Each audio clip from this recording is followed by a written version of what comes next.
कई नाम है उनके, फर्जीवाल हैं, नटवरलाल हैं। इस गिरगिट के बदलते रंग, कभी नीला पीला, कभी हरा तो कभी भगवा के संग।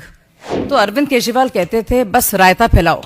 आम आदमी पार्टी उस विचार के साथ आई थी कि हम नई राजनीति लेके आ रहे हैं, इलेक्ट्रिक वायर्स उनसे वो मुक्त कर देंगे। आज ये सवाल इसलिए है कि 10 साल उनको सरकार में हो गए, उससे पहले भी 2013 में भी उनकी सरकार रही थी। सुल्तान साहब जो हैं शीश महल के, कई नाम है उनके, फर्जीवाल हैं, नटवरलाल हैं, लेकिन वो ऐसे गिरगिट हैं जो रंग बदलने में माहिर हैं।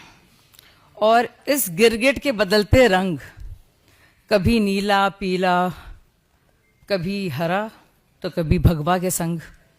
तो बहुत कुछ हो रहा है। मुझे लगता है अरविंद केजरीवाल को, जिस तरह से मैं समझती हूं, कि जब स्थिति ऐसी हो जाए और पानी सर से ऊपर चढ़ जाए, तो अरविंद केजरीवाल कहते थे बस रायता फैलाओ। तो इतनी गंदगी कर दो, इतना छीछा लीदर कर दो कि कुछ भी लॉजिक, तर्क, तुक, तरीका ना बचे। 10 पॉइंट बताना चाहता हूं जो आम आदमी पार्टी और केजरीवाल जी ने कहे थे और उसका यथार्थ क्या है। उन्होंने कहा था कि जो लटकते हुए तार हैं, अनसेफ इलेक्ट्रिक वायर्स, उनसे वो मुक्त कर देंगे। आज ये सवाल इसलिए है कि 10 साल उनको सरकार में हो गए, उससे पहले भी 2013 में भी उनकी सरकार रही थी। तो 10 साल से अधिक रहने के बाद दिल्ली में लटकते हुए बिजली के तारों की स्थिति यह है कि 26 वर्ष का एक नवयुवक 23 जुलाई 2024 को उन लटकते हुए बिजली के तारों की भेंट चढ़ गया। दूसरा, उन्होंने दावा किया था कि 24 आवर क्लीन ड्रिंकिंग वाटर देंगे। और अभी जब गर्मी आया तो लोगों ने देखा कि उत्तर पश्चिम दिल्ली और बाहरी दिल्ली के क्षेत्रों में किस ढंग से पानी को लेकर हाहाकार था। और पत्रकारों ने भी जाके देखा। चलिए, आप नेताओं की बात पे, राजनीतिक दलों के कार्यकर्ताओं की बात पे विश्वास न करें कि वो उसमें किस प्रकार की दुर्गंध आती थी जिस पानी का प्रयोग करना पड़ता था। फिर इन्होंने कहा वर्ल्ड क्लास एजुकेशन सिस्टम देंगे, यह दावा किया। और इतना ही नहीं, याद करिए, इनके मुंह से निकल गया था दुनिया का सबसे बड़ा अखबार जो है न्यूयॉर्क टाइम्स में छपवाना कितना मुश्किल है। छपवाना शब्द था, कोई जाके उस बाइट को चेक कर सकता है। तो पहले तो पढ़े लिखे मुख्यमंत्री को यह नहीं पता था कि दुनिया का सबसे बड़ा अखबार न्यूयॉर्क टाइम्स नहीं है, दुनिया का सबसे बड़ा अखबार है जापान का यामानो शिमरी।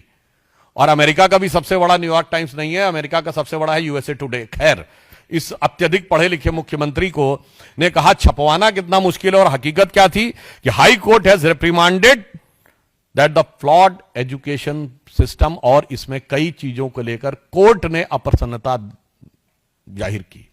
यानी दावा ये और वास्तविकता ये। फिर इन्होंने कहा मेडिकल ट्रीटमेंट को बहुत इंप्रूव करेंगे, और वास्तविकता यह थी कि कोविड के दौरान क्या हाहाकार मचा, और उस हाहाकार के ऊपर ध्यान देने की बजाय प्रचार के ऊपर सारा ध्यान था।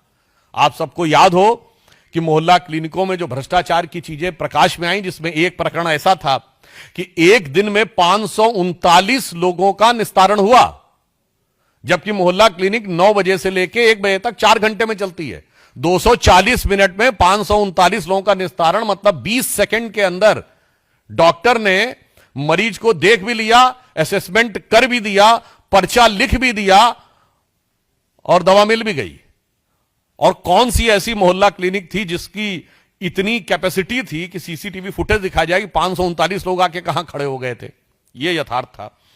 उसके बाद उन्होंने कहा पोल्यूशन फ्री एनवायरनमेंट देंगे। आज स्थिति यह है, इसमें कुछ कहने की जरूरत नहीं है। जिस तरह इस समय जाड़े का मौसम चल रहा है, हाँ, हम ये कह सकते हैं कि हम उनको शुभकामना भी देते हैं। केजरीवाल जी का स्वास्थ्य बेहतर हो गया है। मुख्यमंत्री बनने से पहले जिस चीजें नजर आती थी, मगर दिल्ली की आबो हवा की सेहत बहुत खराब होती चली गई है।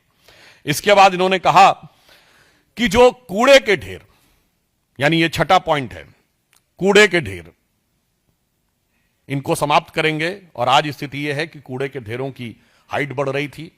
कुतुब मीनार से कुछ मीटर की दूरी के ऊपर, कुछ थोड़ी दूरी के ऊपर जो कूड़े का ढेर है, उसकी हाइट ऐसा समाचारों में आया कि 8 मीटर तक बढ़ गई है। 7वां दावा, दिल्ली महिलाओं के लिए सुरक्षित बनाएंगे। और भारत के इतिहास का इकलौता उदाहरण जहां किसी भी सरकार के मुख्यमंत्री आवास में उसी पार्टी की महिला सांसद की पिटाई की गई और आरोप लगा मुख्यमंत्री के ओएसडी पर। पूरे भारत में ऐसा उदाहरण नहीं मिलेगा। मायावती जी के ऊपर स्टेट गेस्ट हाउस कांड में हमला हुआ था, वो समाजवादी पार्टी की सरकार ने किया, हो तो विरोधी दल था। यहां तो सत्ताधारी दल की, अपनी पार्टी की महिला के साथ, और जो कुछ महिलाओं के साथ अन्य चीजें हो रही हैं वो किसी से कोई छुपा हुआ नहीं है।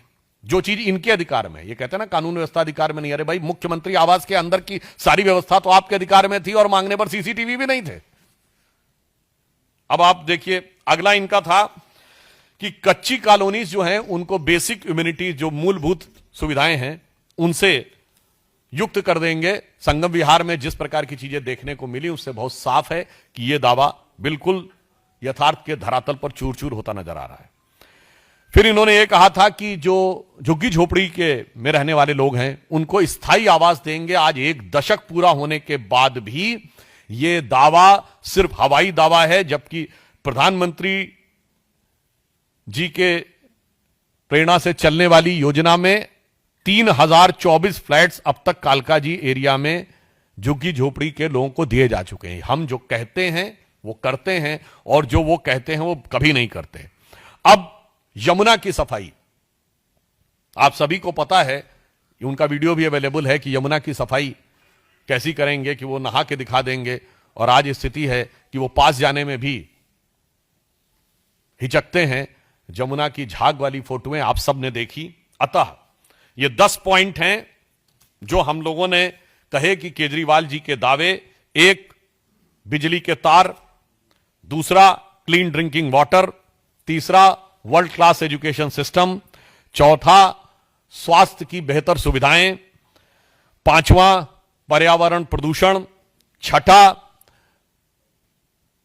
गंदगी के ढेर, 7वां महिला सुरक्षा, 8वां कच्ची कॉलोनियों में बेसिक फैसिलिटीज, और 9वां झुग्गी झोपड़ी के लोगों को मकान, और 10वां यमुना की सफाई।